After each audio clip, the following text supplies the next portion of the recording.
guys, welcome back to another video. I'm Lashairee, and welcome to Lasharee's family, aka Lasharee's life.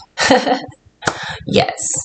So my video today is basically I'm going to be explaining to everybody on how I got into the situation that I am in now. And what I mean by that is I was evicted in November. Okay. I ended up having to move back in with my kid's paternal grandmother, house. She actually tried to attack me and, tried to put her hands on me and then went to try to reach for a eat. Yeah. And my kids, all three of my kids, which are her grandkids, were in the kitchen and they were watching everything. So my son, who is 8, went back to his school and told the school. So the school called DCP&P, which is out here in New Jersey, it's Child Protective Services. And they came out to investigate that day. And they asked my kids questions. They didn't want me to be in there while they asked. I didn't be in there while they asked. There's no reason for me to be there. I stood closed though, so I could listen. But she did not want me in there, okay? So I stood on the outside the other room and listened. And my son told her the story. My daughter told her the story. My 4-year-old, on the other hand, didn't want to talk to her. So she didn't even bother. So after that happened, the social worker from the school called me and was like, that I had to inform DCP&P what happened because of what Hosian told me. And it was serious. Okay, so I'm like, I'm not mad at Hosian. I'm not mad at you for doing what you had to do as a teacher, and you had to do that. I don't have nothing to hide with these people because I did nothing wrong. Okay, so when the intake worker came out to do the investigation, she said that it would be up to 30 days that I would hear back from the intake worker. Okay, see if they're going to open a case on me or if they're going to close it. So I did release medical information so she can check to see how the kids are doing and all that good stuff. Don't have a problem doing that. So I went to the social worker the next AM and I had told her, I'm like, where do me and the kids left. I had everything packed up in my car. We left because I didn't want my kids to be there still because somebody had told me, I think it was the DCP&P worker told me that if we were to stay there, it would be kind of like an unsafe place for the kids. So then this is their paternal grandmother, which is crazy. I don't see how that's possible and why she did what she did, but she did. Whatever it is, what it is. Yeah, so I ended up packing up. I went to the Board of Social Services building that same AM, okay? Right after I talked to the social worker. Me and Jeremiah went up there, and that's my 4-year-old. We sat up there for 3 hours to be told that if I find a job, like if I was to sign up for TANF, and the only way that I can get help with them putting me in a shelter or whatever they got to put me, I have to get a referral. Okay, in the state of New Jersey, you cannot just go into a homeless shelter and be like, I'm homeless, and they take you. The rules have changed, okay?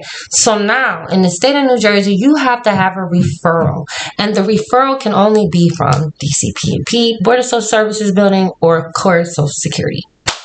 So, I'm still fighting for Social Security.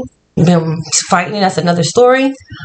But, yeah, so I told him, I was like, I do have a job lined up because in the future I will be working on the 8th when my son starts school. That's when I start my new job. Okay. I had to do this because I can't afford daycare. So the job was willing to work around my kid's school schedule so that I could work. Okay. So we were up there. They wouldn't help. The guy gave me his information. So they basically want me to sign up for TANF and stay F the job, sign up for TANF, get the $535, but at least me and the kids will be housed. Now, I have dealt with the system before, several times, okay? And they make it seem like if you stay somewhere for a certain amount of time that you're going to actually be able to get into a place in a certain amount of time. It don't work like that. It don't. Because before I got my house, we were living in rooms just like I'm doing today. We were staying at the Whisper Suite Inn. It's an extended stay. And we was paying out of pocket, and then COVID happened. So a lot of other things started to happen. And just because of COVID, they had that 2-year SBAC program. They put me on that program. Okay? I was on it for no more than 2 years. When we moved off Princess Street to Jackson, that's when we started having to pay the $1,800 rent. Okay? I did not have a problem with paying $1,800 a month because I was making good money at the job that I was working at when I had the house. So 1 week after moving in, I got laid off the job. Now, that's why I say people need to be careful, because my kittens, these people can say something or talk about you about being homeless and this, that, and the other, or just talk about it. Well, it's your choices. And no, it's life. Life happens, and we can't control what happens in our life sometimes, especially with job situations. That's why I tell people, be careful what you say, because everybody is one paycheck away for being right where I'm at today. Okay, so we have been staying in a room, okay, that I pay for every day. I have to come up with the money, and of course, we have to feed the children now, right? So I'm paying for food too. I do get EBT. Yeah, a lot of people, oh, the tax money, that's the working people's money. Now, in order to get food stamps, you got to at least be working 30 hours a week. And that's in New Jersey. It might be everywhere, but I know it's in New Jersey because Trump passed it and he wants people to work. And like I said, I don't have a problem working. I have multiple sclerosis. It's an unpredictable disease. It is an autoimmune disorder. It attacks me. But I don't like talking about it because I'm in control of MS. MS is not in control of me. So on another note, that's another story. So we are staying here, me and my 3 kids, my 3 kittens, and my 2 grown kitties. Okay, my girls. I got 2 girls. I had 3. Now we minus 1 because Sky didn't make it throughout the winter. So we had to put her to rest shortly after winter passed. Yeah, that's another story too. But anyways, I'm doing any and everything I can. Okay, I do make content. I'm on TikTok. I'm on Facebook. I'm on Instagram. You know, I'm on YouTube. All I ask for people to do is just engage. Like, not even just engage. Like, there is people out there that have really good hearts, that have helps. And that is the reason why me and my kids are in this room today. You know? But I don't come on these apps every day like, oh, let me ask them to pay for my room and help me feed my kids. No. I'm not going to do that. I'm going to do any and everything I can. Now, that would be my last option if I had to do that. But this time, I really did have to do it because money was tight. I spent my stamps. The food is in that house, you know. There is no stove and stuff in here. It's not an extended stay. It's a room. But it's warm. We're all together. It's safe. You know, it's me and my kids and my cats. And we're all safe. Okay? And like I said, man, this world, I don't know what it's becoming now. But it's not looking too good for a lot of us. Because everything that's going on now, it seems like to me, they're trying to take everything from us. And I'm not just talking about the benefits, okay, the help. All right, I'm talking about everything. It's so hard to find a job. They say that all these jobs are hiring people. No. Oh, we're hiring for this and we're hiring for that. Now, mind you, I am a 42-year-old woman. Okay? So it could be because of my age, why I'm not getting hired, or because of my record. Of course, I have a history, but I completed drug court in the state of New Jersey and they never expunged my record. So now I have to fight with the public defender's office over there in City Hall to get them to do what they say that they was going to do when I did what I was supposed to do, And it could be that, or there's really nobody hiring nobody, because I'm not the only person that's looking, that was having a problem looking for jobs. There is a lot of people in the United States that are going through what I'm going through right now. And then when you see these people coming, like I was on my TikTok the other day, and I usually don't scroll to watch TikTok because I don't like to watch.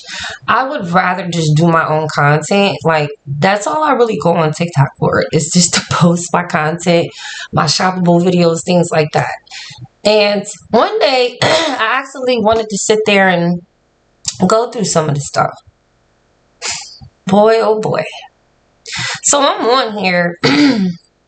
And I see a couple people, asking, reaching out for help.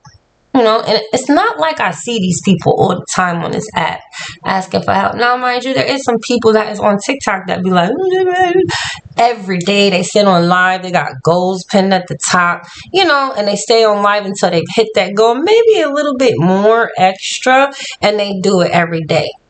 Okay? I don't do that. Like I said, I will do what I gotta do, and if I'm at that point, I'm gonna ask for help. Why not? You would do it for your children. Okay? It's not warm out here at nighttime. I can't just have them in my car. I got a DCP&P case. So, or they're trying to build one, on me because of what she did in front of my children, which is crazy because I've had so many crazy experiences with these people, DCP&P, because of his family. Like, I stopped having children because every time I had a baby, now my youngest is 4. When I had him, I got my tubes lasered. Why? Because every time I had a baby, they had to pin something on me to try to take my baby, hold them in the hospital to make sure they're not going through any symptoms of withdrawal and this, that, and the other. So after I had Jeremiah, and altogether I have 7 children. I have a 24, a 23-year-old, 19-year-old twins, an 8, 6, and 4-year-old. Okay, and I love each and every one of my kids. Even though the older ones may not feel like that toward me, I love the crap out of them. I don't love their kids. I love my grands that I'll never get to see no more. It's crazy because I might have messed up with you guys, but I'm willing to fix that with the kids. And I'm willing to fix it with you guys, but you got somebody that's in your ear 24/7 that don't let you make your own decisions. So that's a different story. But this is how we got in here. And I've been praying and praying, and God has been getting us through. Seriously. I'm kind of scared still. I've already had my kids. I've had my 2 older ones taken from me. Then they were lied to their whole life. Till this day, their family goes on my platforms, on my lives or on my videos, reporting, just talking crap, talking about I'm still doing this, I'm still doing that, this, that, and the other. But you haven't seen me in almost 23 years. I had Jay Sean and I left after 2 weeks. So why are you still talking about me? About the family reunion, you should have did what? Girl, please, I have my sisters with me. You could have tried that.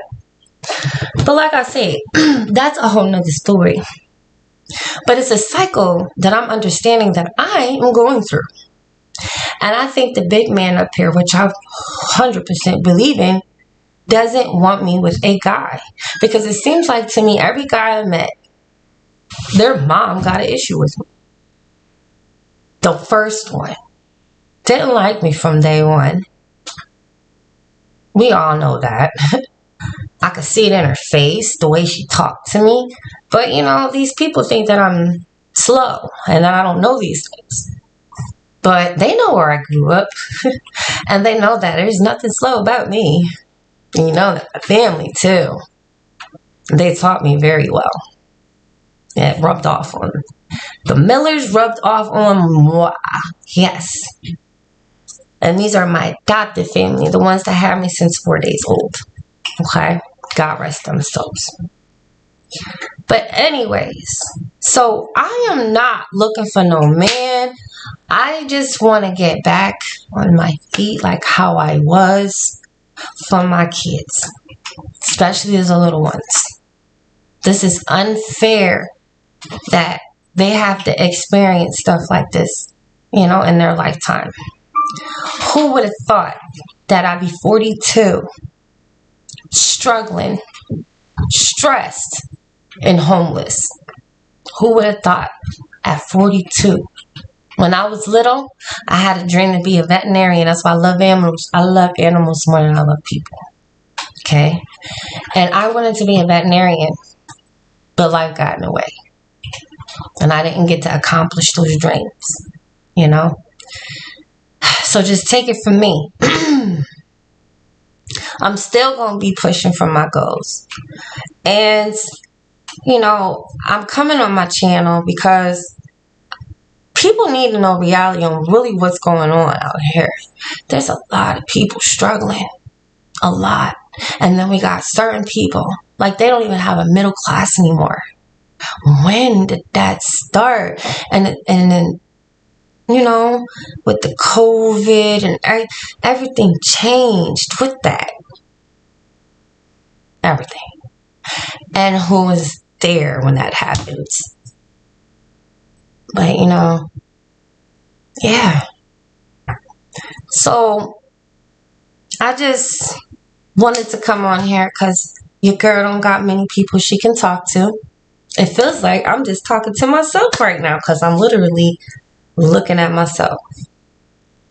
And every now and again, when I got into recovery, I learned to be outspoken. I cannot leave my feelings in. So I am going to use my channel as a diary, you know, as a paper trail on my journey. And I'm happy that you guys are watching. And I would love it if you guys continue to. Because engagement is 100% free.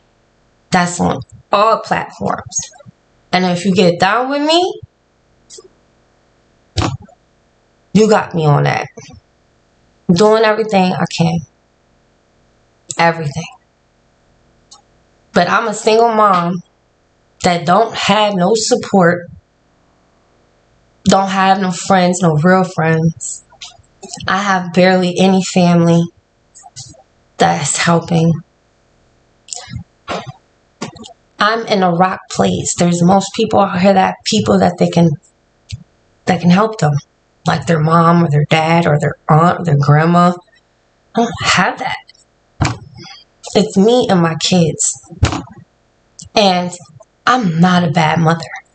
I'm just in a bad place right now. Temporarily. I'm going to keep doing what I'm doing. I'm going to keep sharing it.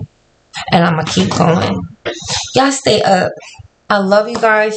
And I hope you subscribe to this video. Yes, don't forget to like and don't forget to hit that notification bell for Lasharee's family so that when I do make new videos on these journeys, you guys will be the first to know, okay? I love y'all. Stay positive. Stay easy. God bless. Bye.